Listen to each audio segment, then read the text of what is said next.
Okay, so we can pretend like we're in. Oh, That's annoying. there we go. No. Way better. We can pretend like we are sports commentators. Okay, Yeah, you know, okay. discussing what's been happening here at the. The property. Yeah, right. Castle, Which has been doing quite well, I think, Yeah. and it's growing and all kinds of other things. So what was done today here?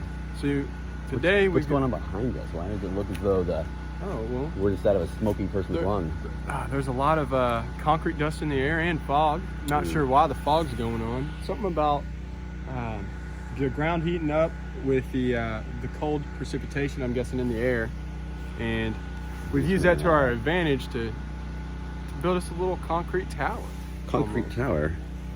Well, So, I'll let you explain more. well, I was going to say so, but I was going to say that we're building the concrete foundation for our iron tower, which normally these towers will cost. So why are we building this tower? Because the existing windmill tower, I don't know if you can see that on the video. Yeah, you can see it in the video now. The existing tower is grossly under height. Yeah. It was a yeoman's job putting it up, but it's just not cutting it. So now we're on to bigger and better things. So we're trying to do something bigger, yeah. So we're going to try to take that tower down, and replacing that tower will be this tower. Now, if you were to buy it commercially, it would cost about $3,000, $4,000, $5,000. Yes, it would. But we've made it for about $400. That's if it stays standing. Yeah. I think it will, though. Let's show them how it works. Yeah. Okay. Let's demonstrate. So, for demonstration purposes, this would be where the windmill would connect. Would be this top, obviously much longer. We have this.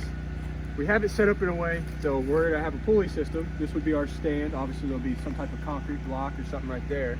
So to put the tower up, we lean it down, lean it forward this way, so we can screw on our tower pieces, and then we'll bring it up with a winch or by hand and set it back in a level position.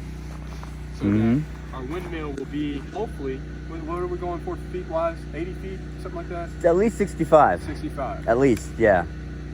So all we got to do is dig a little spot for a block and then start constructing it.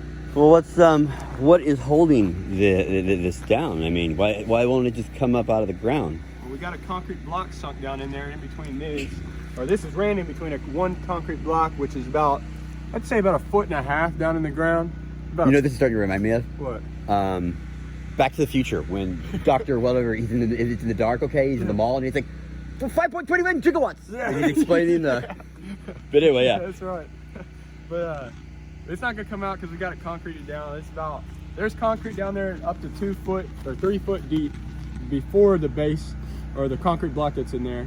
And then the concrete block is about a foot and a half below what you're seeing right here. So it's not going anywhere once it sets. How did we make our hinge? Well, that's you want to explain that? Because that's your genius. I can't take credit for that. So the hinge is... Gotta do it that way. Yeah. So the hinge is we've used 1 inch pipe, okay? That comes up to a 1 inch, but then reduces to a 3/4 inch elbow here, okay? And did the same thing on the other side too. Then there's a 3/4 inch pipe here in the middle, which allows us to use a 1 inch T connector that has the 3/4 inch pipe in the middle of it, which then creates our hinge. Very thought out. Huh? Now, will the 3/4 inch negatively affect the strength of the thing? Actually, no. I think it improves it, because the graph that we were looking at, okay, shows that the pounds per square inch increases with the decrease of the size of the pipe. So apparently the pipe weakens as you widen it. Yep. So you can get more flow, but it can carry less pressure. But if it's smaller, it can carry more pressure. And it's more stronger because it's closer to being as a solid. There we go, exactly. There's less opening in the middle of it. So the strongest point is actually the hinge. The hinge. Which you would think would be the weakest point. Which would be the load bearing point. Yes. This is what I So So once the concrete has finished curing here, we could possibly add some more concrete if we need to. We can add our little step over here, but then all we have to do is just screw in piece after piece after piece with couplings, and we can go as high as we want, and we have a guy wire. Yep. The guy wire is 340 pounds is what it's rated to be able to hold. Braided steel cable. Braided steel cable. And it would go from the top or midsection, couldn't decide yet, down to probably the edge here or something like that, you know? Yeah. So, and once that happens, then we will have a windmill that actually wins. And is functioning for maintenance. It'll be way easier for us to do maintenance on it with the hinge being able to lean it down and bring it back up. Even though that, you know, you say 65 feet, how are they going to winch that up and down?